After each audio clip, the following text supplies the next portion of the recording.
The most dangerous truths are the ones that are never spoken. I used to think silence was an absence, an emptiness waiting to be filled. Now I know it's a fortress. For 2 years my daughter lived inside that fortress, and I was on the outside, desperately searching for a way in. A smug, powerful social worker told me, "Some kids are just defiant." She smiled as she said it, a casual flick of cruelty from a person who held my entire world in her hands. She saw a problem child and an incompetent mother. She saw a failure. What she couldn't see, what no one could see, was the truth my daughter was guarding. It was a secret so monstrous and so far-reaching that it was poised to shatter her life, expose a web of corruption that entangled the highest pillars of the state, and prove that my silent little girl was screaming a story all along. This is how my fight to be a mother accidentally ignited a fire that would burn down a criminal empire that was meant to stay buried in silence forever. Before I continue, make sure to subscribe to the channel, turn on notifications, comment below, and leave your like. Helps a lot. It all began not with a sound, but with a profound and impenetrable silence that had become the entire world of a 4-year-old girl named Maya. The road to finding her had been a long and lonely one for me. A path paved with mountains of sterile paperwork, invasive interviews, and a deep, throbbing hope that I tried to keep locked down, terrified it would break my heart if it didn't come true. For years, my house had just been a structure of wood and drywall, holding its breath, waiting for the echo of a child's laughter that would finally make it a home. I had a room painted the color of sunshine, filled with stuffed animals that had never been hugged, and a bookshelf overflowing with stories I'd only ever read to myself.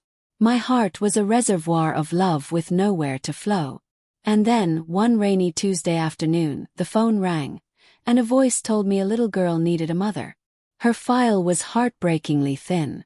It contained a few blurry, low-resolution photos, a cold, clinical summary of her chaotic journey through the foster system, and almost nothing about who she was. The official notes mentioned she was nonverbal, a label they conveniently chalked up to trauma without any further explanation. The moment I met her, I understood that no file could ever capture her.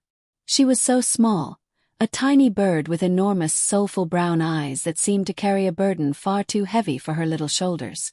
She didn't speak. She didn't cry. She didn't make a sound. She just watched me, her gaze steady and unervingly perceptive, taking in everything. When she finally placed her tiny, cold hand in mine, it wasn't a gesture of immediate trust. It was an act of surrender, the quiet resignation of a child who had learned not to expect kindness. In that single fleeting moment, a vow took root in my soul. I would spend every day of the rest of my life earning the trust she couldn't yet give.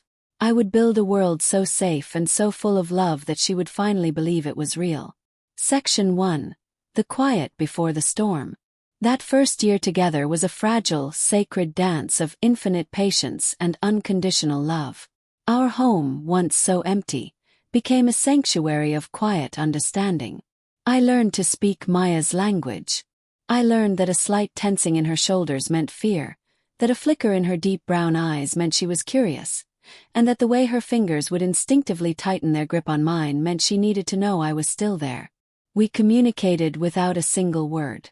We painted our feelings onto huge canvases spread across the floor. She would choose the colors, swirling bright yellows and blues for joy, and I would add gentle strokes of gray when I sensed a shadow of sadness pass over her. We hosted elaborate tea parties for a silent audience of teddy bears and dolls, where I would narrate grand adventures, and she would respond by meticulously arranging and rearranging cookies on the tiny plates. Every single night, without fail, I would read to her, my voice a soft murmur in the dim light of her room. She would rest her head on my shoulder, her small body curled into mine, her slow, steady breathing the only reply I needed. Slowly, painstakingly, a bond began to form. It wasn't built on words, but on 1,000 shared moments, on the unspoken but unwavering promise that I was her anchor and I was never, ever leaving. The real Maya, the joyful little girl buried beneath the weight of her past, began to peek through the veil of silence. I saw her mischievous, impish grin when she thought I wasn't looking, right after she'd hidden my car keys for the 10th time. I heard her tiny breathy hums, a delicate thread of sound she'd spin when she was deeply focused on one of her drawings. I felt her small body finally relax completely into my hugs, a full-body surrender that shouted what her voice could not. She was starting to feel safe. She was happy. We were happy. Our quiet two-person world felt perfect. But the outside world, the bureaucratic system that had brought us together, was not content to leave us in peace. They called it post-adoption supervision, a series of mandatory home visits designed to ensure the placement was stable. It was meant to be a formality, a source of support. For us, it became a waking nightmare, and that nightmare had a name: Carol Gable. From the very first moment she stepped across our threshold, Mrs. Gable seemed to suck all the warmth and peace out of our home, replacing it with a thick, sterile tension. She wasn't there to offer support. She was there to inspect, to judge, and to find fault. She moved through our house with a clipboard clutched to her chest like a weapon, her cold eyes scanning every surface, not for signs of a happy home, but for flaws. She was a woman who seemed constitutionally incapable of seeing joy, a person who would find a problem for every solution. My home, which I kept meticulously clean to create a sense of calm and order for Maya, was described in her official notes as rigidly and obsessively controlled. The vibrant art supplies and overflowing bookshelves I'd bought to encourage Maya's self-expression were noted as a source of potential overstimulation and cognitive dissonance.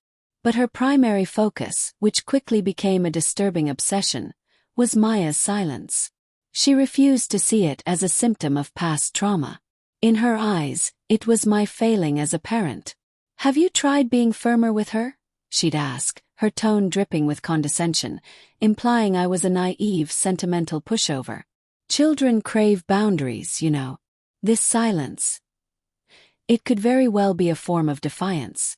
A sophisticated way of controlling you. And you're letting her get away with it. I tried desperately to explain. I showed her Maya's beautiful, expressive drawings. I told her about the humming, about the tea parties, about the 1,000 tiny ways Maya was beginning to engage with the world on her own terms. I told her that our private therapist insisted that pressuring Maya to speak before she was ready could cause irreparable harm. Gable would just offer that tight, dismissive smile and make another note on her clipboard. Agency-approved therapists often have a more realistic and less sentimental view of these challenging cases, she'd say, a veiled threat hanging heavy in the air between us. Every visit left me feeling drained, defensive, and increasingly powerless. She was methodically building a narrative about us, a story woven from cruel insinuations and deliberate misinterpretations, and I was losing control of it. I just didn't realize how twisted and horrifying that story was about to become. Section 2. The Cruel Comment and the First Shot. The day our world shattered was a Thursday. The house smelled of melting chocolate and warm butter.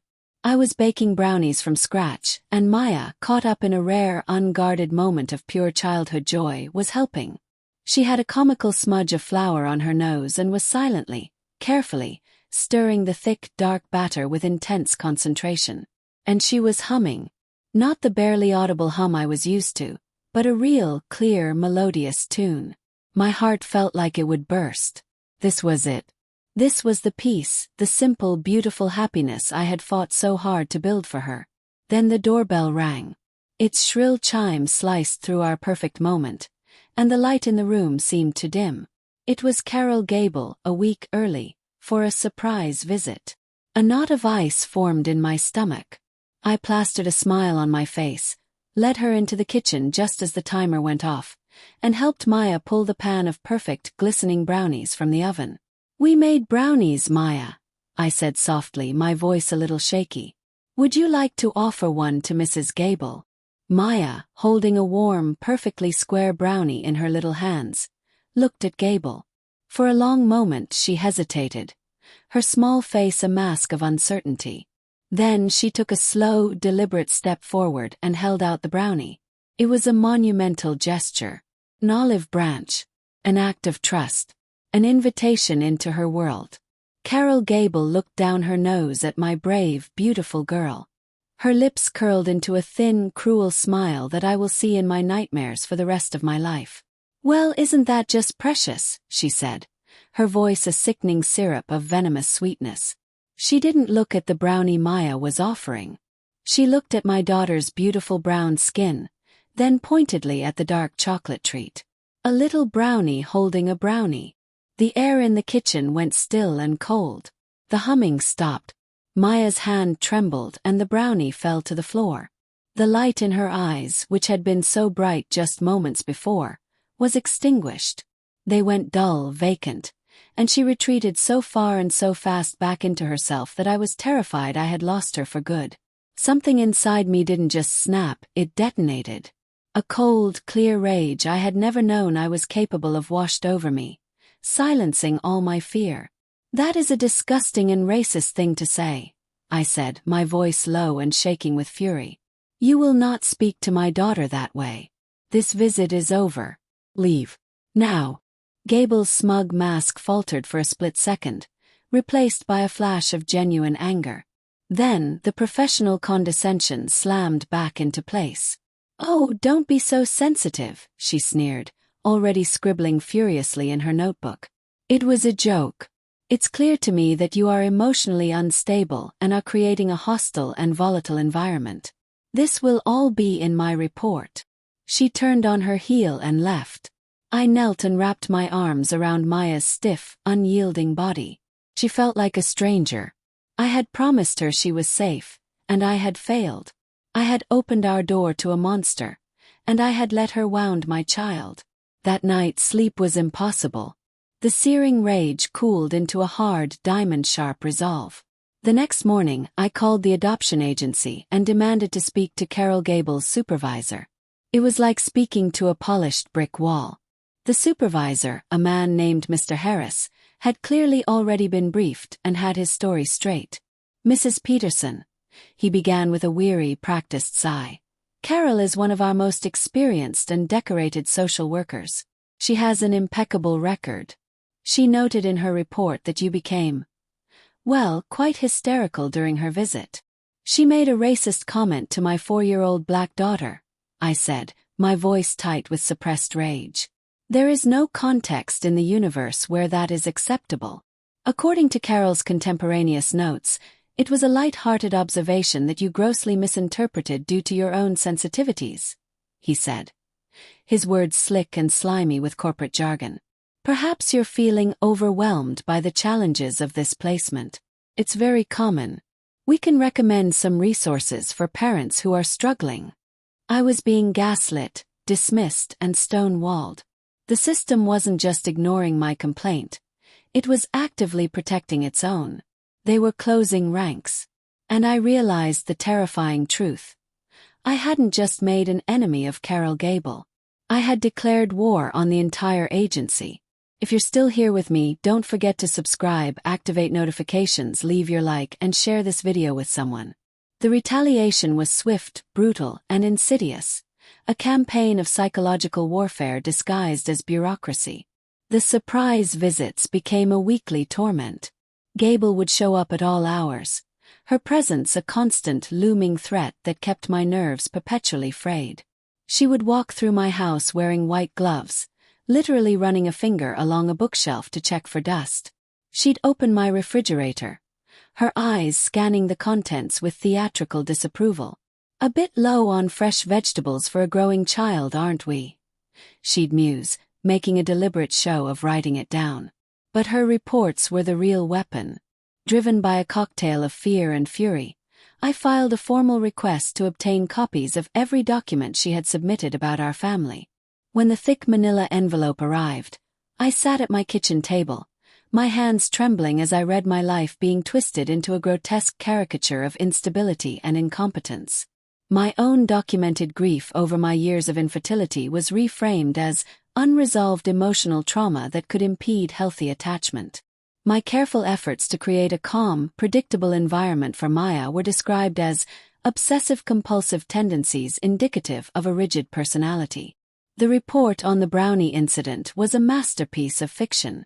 It claimed I had screamed obscenities at her, thrown the pan of brownies against the wall, and that Maya had cowered in fear from her mother's volatile and frightening outburst. The most sinister part was how she had weaponized my own attempts to get Maya help. She had mandated that Maya see an agency-approved therapist. Now, reading the therapist's notes, filtered through Gable's venomous lens, I saw the trap. My desperate concerns about Maya's persistent silence were spun as projected parental anxiety. The therapist, clearly in collusion with Gable, had officially recommended that my suitability as a mother be urgently re-evaluated for the child's ongoing emotional and psychological well-being. They were building a case. A methodical, meticulously documented, and utterly fraudulent case to prove I was an unfit mother. The words leaped off the page and screamed at me. They were going to take her from me. The fear was a cold, solid knot of ice in my stomach that never went away. Every time the doorbell rang, my heart hammered against my ribs. I would look at my sweet, sad, silent daughter, and feel a wave of guilt so profound it threatened to drown me. My home was no longer our sanctuary. It was a fishbowl, and the person staring in was waiting, hoping for us to fail. Section 3. The Unraveling. For several days, I was adrift in a fog of pure despair. The system was too big, too monolithic, too powerful. Gable's lies were now official documents, enshrined in a file that could destroy my life. How could I, one person, possibly fight back against that?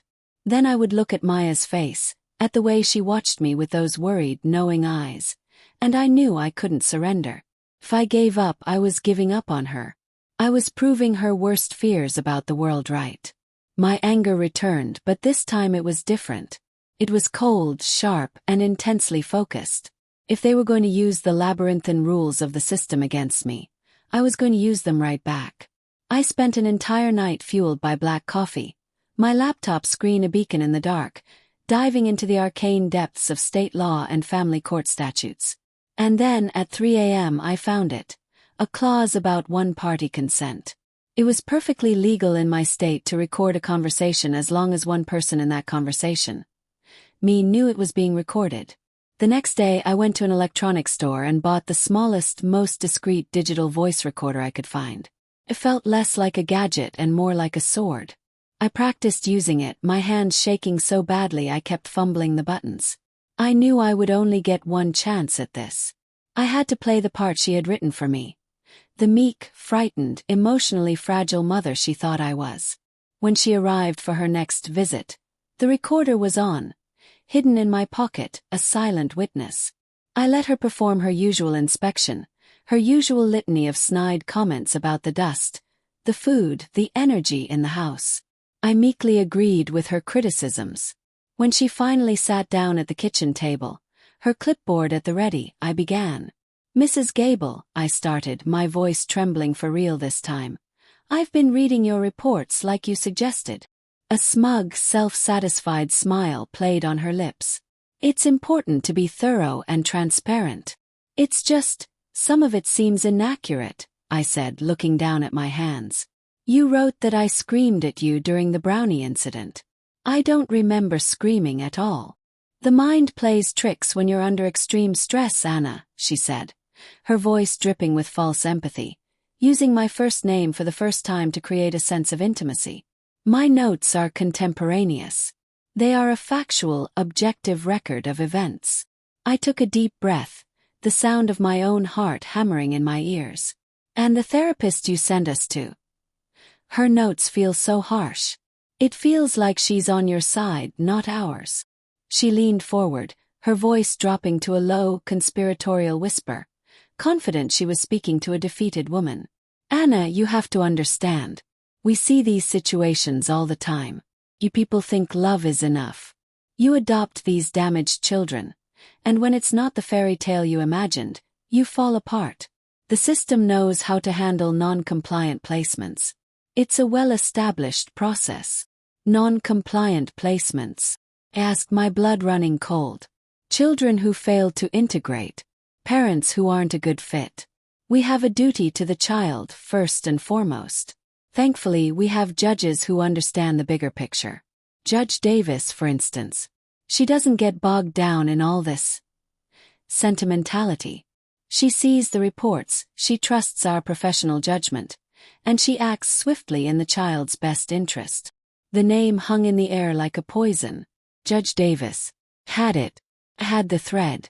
I ended the meeting as quickly as I could, feigning a headache. That night, after Maya was safely asleep, I sat at my computer and typed Judge Marion Davis into a search engine. I kept digging, cross-referencing her name with the adoption agency, with a therapy center. And then I found it, buried deep in the online database of a state commerce registry. A list of board members for an obscure parent corporation called Secure Futures Holdings, LLC. My blood turned to ice in my veins. Secure Futures Holdings was a private, for-profit corporation that owned a sprawling statewide network of therapeutic residential facilities and group homes. And there, on the list of their board of directors, was Judge Marion Davis. I kept digging, my fingers flying across the keyboard, and found the final damning link. My adoption agency had an exclusive multi-million-dollar partnership with Secure Futures. They were the agency's sole preferred provider for children removed from disrupted adoptions. The pieces didn't just fall into place. They slammed together with the force of a bomb. This was never about Carol Gable's personal prejudice or my supposed failings as a mother. It was a machine. A hideous, complex machine for making money. Gable's job wasn't to support families. It was to find or create reasons to break them. She would provoke, document, and falsify reports to manufacture non-compliant placements. Then Judge Davis, her business partner on the board, would rubber stamp the removal order. The child would be ripped from their adoptive home and placed into a Secure Futures facility, and the corporation and everyone on its board would cash in on the massive state and federal subsidies that followed the child. It was a kids-for-cash scheme, hiding in plain sight behind the noble veneer of child welfare. They were farming children for profit. I felt physically sick, the weight of the evil I had uncovered threatening to crush me. Just as I was about to break, I heard a tiny sound from the doorway. It was Maya.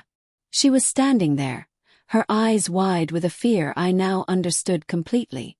I had been crying without realizing it, and she had seen it. I opened my arms, and for the first time ever, she ran to me. I held her trembling body tight, stroking her hair, my mind racing. "Oh, my baby," I whispered into her hair. "I am so sorry. I promise you, I will never, ever let anyone take you away from me." And then it happened. A tiny, hoarse whisper, the first words I had ever heard her speak, rustled against my ear like a dry leaf. The money man said, "Be quiet." Time stopped. The world went silent except for the frantic beating of my own heart. I pulled back slowly, my hands on her shoulders. "What, sweetie? What did you just say?" She looked right at me, her eyes clear and focused. "The money man," she repeated, her voice a little stronger, a little more certain. "He told all of us. Be good. Be quiet. Quiet girls get to stay. Loud girls have to go to the sad house." A chill snaked its way down my spine, cold and sharp. Who was the money man, Maya? Do you know his name? In fragmented sentences, a story tumbled out. A story of a man in a suit who would come to her last foster home. A man who would give the other mommy an envelope. A man who would line the children up and tell them the rules. Her silence wasn't just trauma. It was a learned survival mechanism. It was a gag order, brutally enforced on terrified children to protect a vast criminal enterprise. Carol Gable hadn't just mocked my daughter's trauma. She had mocked the very linchpin that held this entire conspiracy together. Section 4, The Reckoning. I now held a lit bomb in my hands. The entire conspiracy was there. The damning recording of a corrupt social worker admitting to a process. The undeniable financial link between a sitting judge and a for-profit foster care empire. And now, the linchpin, the one thing they never counted on. The first-hand testimony of a child who could connect the cash to the enforced silence. My first instinct was to go to the press, to scream it from the rooftops. But I knew that would be a fatal mistake. These people were rich, powerful, and deeply embedded. They would bury me in litigation, discredit me as a hysterical parent, and paint Maya's testimony as the coached fantasy of a troubled child. So the next morning I didn't call a news station. Called a lawyer. He was a man a friend had once described as a rabid bulldog with a law degree, a specialist who made his living suing corrupt government agencies. I sat in his dusty, cluttered office and laid everything on the table. The falsified reports, the corporate filings I had printed out, the tiny digital recorder. I told him about Judge Davis and Secure Futures Holdings. And then, with my heart in my throat, I told him exactly what Maya had said. He listened without interruption, his face growing harder and colder with every word I spoke. When I was finished, there was a long silence. "Mrs. Peterson," he finally said, his voice quiet but vibrating with a controlled intensity. "They didn't just build a case against you. They built a business model on the backs of children. And we are going to burn it to the ground." He moved with a speed and ferocity that was breathtaking. We bypassed the entire local system, which he correctly assumed was compromised. He compiled everything into an explosive dossier. My signed affidavit, the financial records, a certified transcript of the recording, and a child psychologist's assessment confirming the validity and significance of Maya's statement. He didn't mail it. He didn't email it.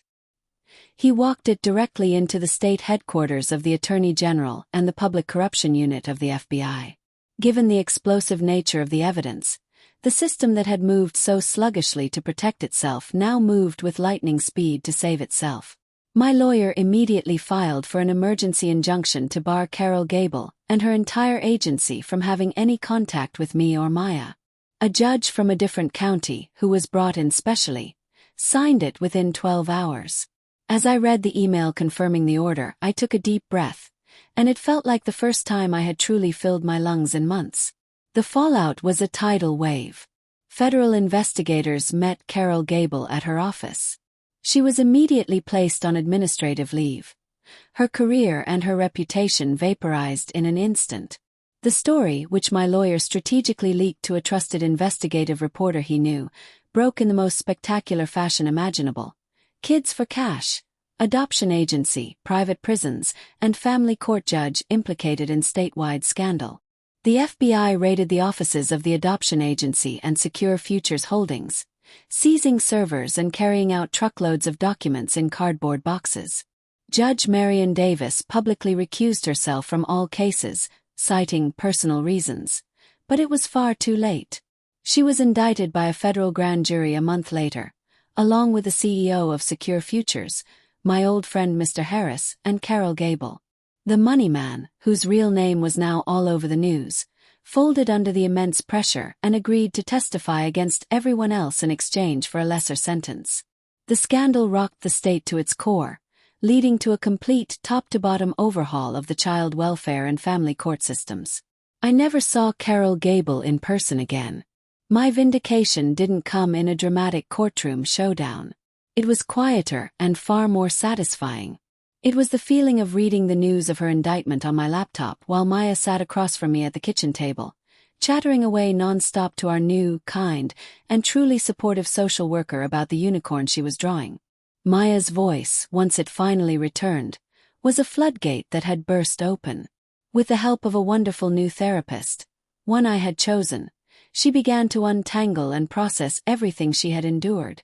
The words flowed out of her in a beautiful, chaotic torrent. Endless stories, silly songs, a million questions a day, and terrible jokes that she thought were hilarious. Our quiet house was finally filled with the beautiful, glorious noise of a happy, healing child. Her recovery, her laughter, her voice. That was the only victory that ever truly mattered. This is how a system trusted to build families, a system designed to protect the most vulnerable among us, can be rotted from the inside out by greed. It can be twisted into a monstrous machine that preys on children, profiting from their pain and banking on their silence. They tried to tell me my daughter's silence was defiance. They were wrong. It was a story of survival. And when she was finally safe enough to tell it, her tiny voice was loud enough to bring an empire of corruption to its knees. Our family was not forged in a courtroom or on a piece of paper signed by a judge. It was forged in the fire of that fight. It was built on the quiet, unspoken promise that we would always, always protect each other. Family, I learned with absolute certainty, isn't about the people the world tells you that you have to love. It's about the people you would burn the entire world down for, just to keep them safe. My daughter was silent, but her story was deafening. And I'm so grateful I finally learned how to listen. Thank you for listening to my story. Please subscribe to the channel, turn on notifications, comment below, leave your like, and share this video with others.